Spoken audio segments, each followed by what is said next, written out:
जब अपना ससुराल जाते नया नया शादी भइल बटे और ये गीत गोलू भैया के हा ये इतना पसंद बा कि हम हर मंच पे गाइले। तनी आप लोग नई नवेली दुल्हन बन जाई जाए जैसे कि अपने ससुराल। अच्छा जब आप लोग की शादी होगी अपने ससुराल जाइएगा तो दुल्हन कैसे बन के जाइएगा? इतना तरमू लौकता साड़ी देख रहे लग रहा मच्छरदानी ओढ़ियो सारे मुंह तो दिख रहा है बाहर से। काला सरतिया के सुने सोने भागवा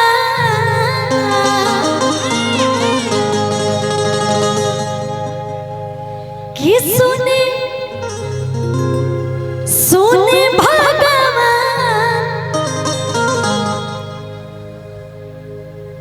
जन बिहान होके दे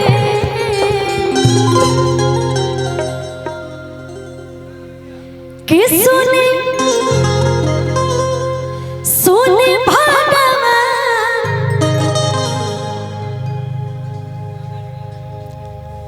बड़ी सुंदर भाव लग रहे का आई कि आज हो पहिला मिलनवा मिलल सजन के सजनवा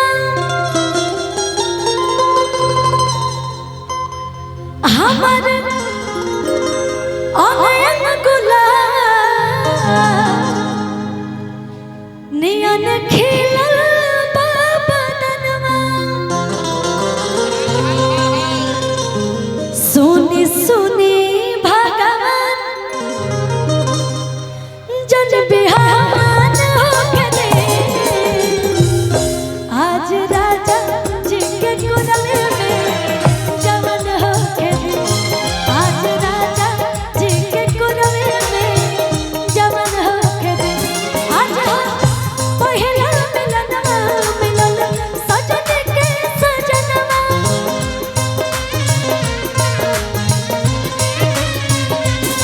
हमर अंगन गुलाब नियन खिलल बदनवा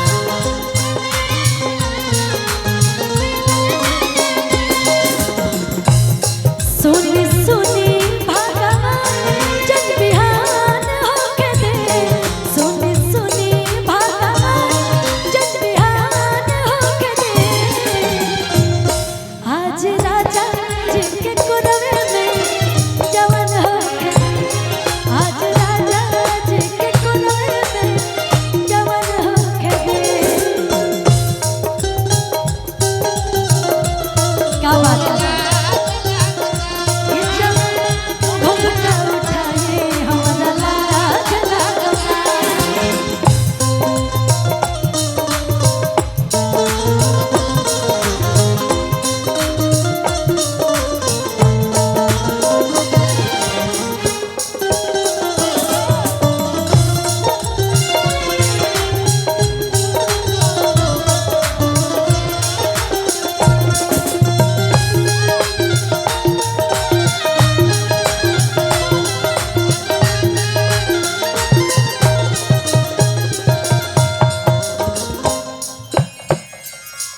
अच्छा जी यार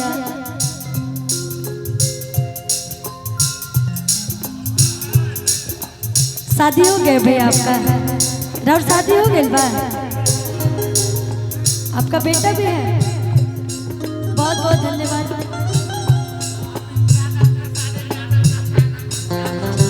अमित यादव जी हैं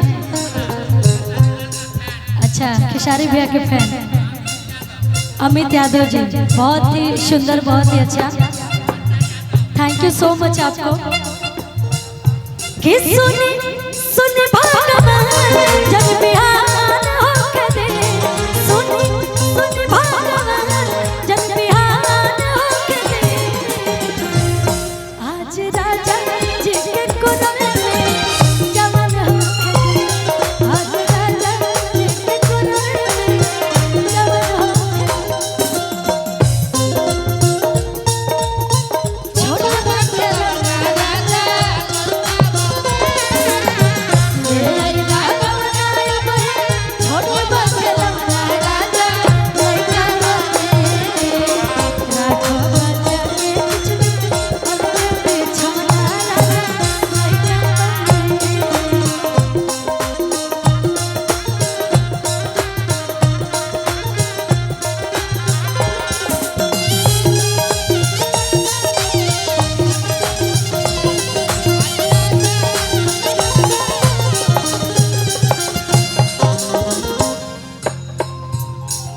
कहली कि आज भर तनी दया कर दी हमरा पे। बड़ी सुंदर भाव रहे। राजा जी के उठावा में उठ जब सोटे,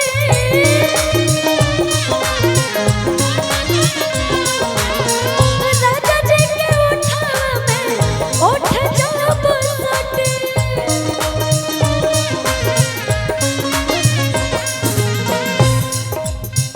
भूख भूख जोते हमरा दिलवा के, भूख भूख जोते हमरा दिलवा के मोती। अच्छा जिया के रिया जिया तने जिया के हमने मुड़की देख लिया जाए। मुड़की मारने आता है ना आपको? काहे कि हमारे भोजपुरी जहान में ही बड़ी सुंदर ताल होला। तनी एक बार मुड़की मार के दिखावा, बड़ी सुंदर भाव होला। राजा जी के उठावा में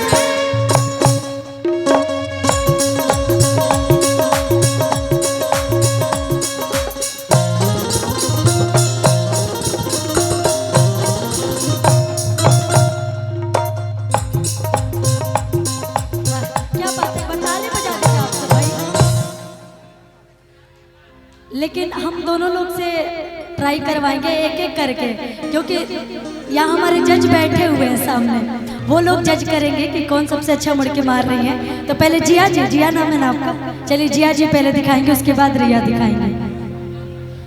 कि राजा जी के उठावा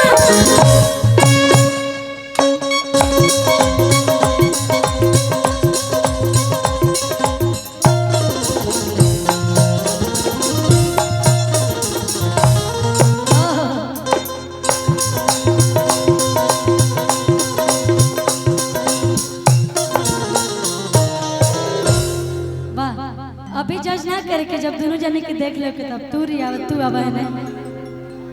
अब आपकी बारी है, देखते हैं कि के पास होता के फेल आई भी। ओके बाद नरमुंडा जी से मरवा लीजिएगा एक बार। हाँ इनसे भी करवाएंगे। अभी देख रहे थे बड़ी अच्छा डांस कर रहे थे नरमुंडा जी। कि राजा जी के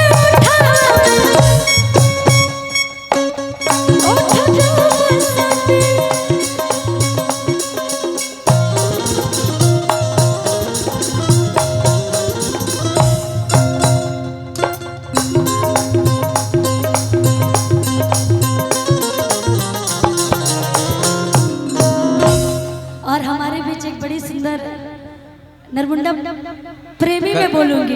कंस जी नहीं छोड़िए ना, अभी नरमुंडा प्रेमी बोलते हैं क्योंकि ये बहुत व्यवहारिक इंसान है, बहुत प्रेमी है। हाँ, कलाकारों के। तो मैं चाहूंगी कि एक बार आप भी दिखा दीजिए अपना मुड़की, उसके बाद लोग जज करेंगे। जय हो जाए। अब जब कलाकारी बातों के छुपावे के कहे बटे, हमारे दर्शक के जब बैठल वालों देखा ही करते। सुंदरी आज अपने भीतर का कला दिखा जो बरसों से छुपा के जनता से रखी है। आप अपने भीतर का कला दिखाइए, वो लोग दिखा चुके हैं, आपको दिखाना है। मैं तो आज 36 घंटे से दिखा रहा हूँ। हम नहीं देखे, अभी हम देखेंगे। आई भैया कि राजा जी के उठावा से उठ जब पास आओ, महिलाओं नरमुंडा के पास आओ, इसके बाद यहाँ से दिखाओ। चल बाबू। कि राजा जी के उठावा से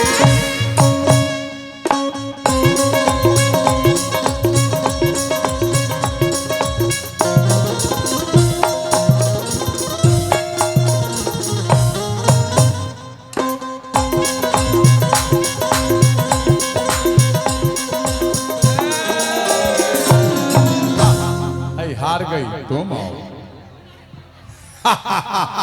अब तेरी बारी है, आओ। आप ऐसी बातें कर रहे हो, लोग डर जा रहे हैं। आओ आज मैं तेरा भी शुद्धिकरण कर दूं।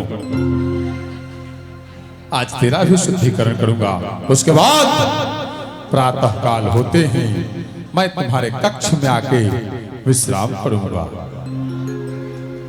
चलो सुंदरिया। कि राजा जी के उठावा से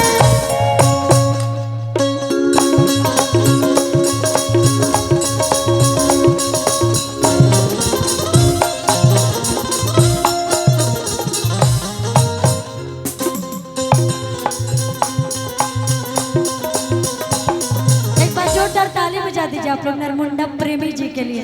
ये न्यू नाम हम रखे नरमुंडा प्रेमी जी। हे सच में सुंदरी, बहुत अच्छा लगा। हम तो स्वामी हैं।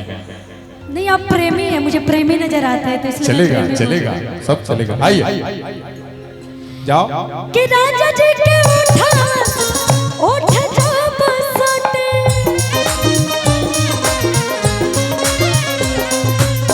भुक भुक बोले हमरा दिलवा के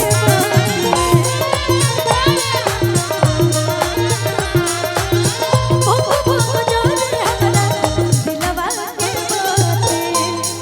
और लइका कलर का कि आज आर लब के दरिया में नहान होके दे कि आज लब के दरिया में नहान होके दे। ए प्रिया रिया सॉरी कि आज राजा जी के कोरवे में जवन होके आज राजा जी के कोरवे में जवन होके आज राजा जी के कोरवे में जवन होके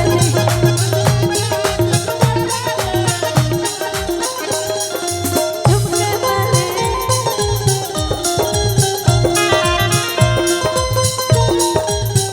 क्या बात है।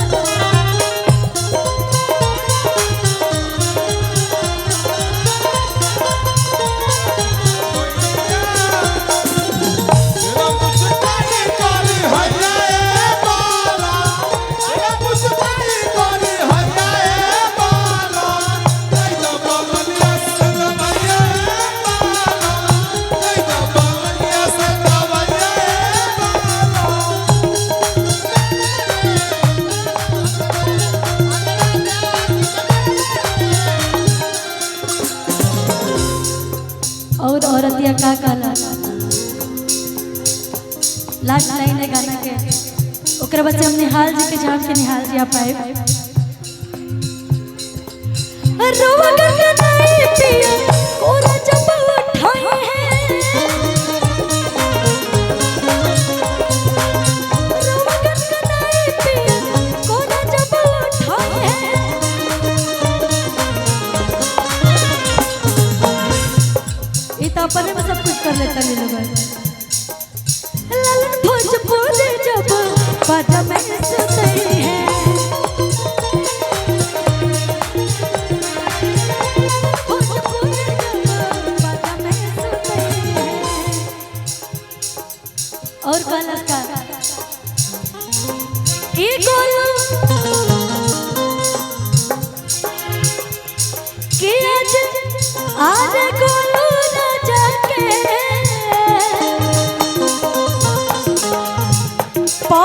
परेशान होके दे आई कि आज राजा जी के कोरवे में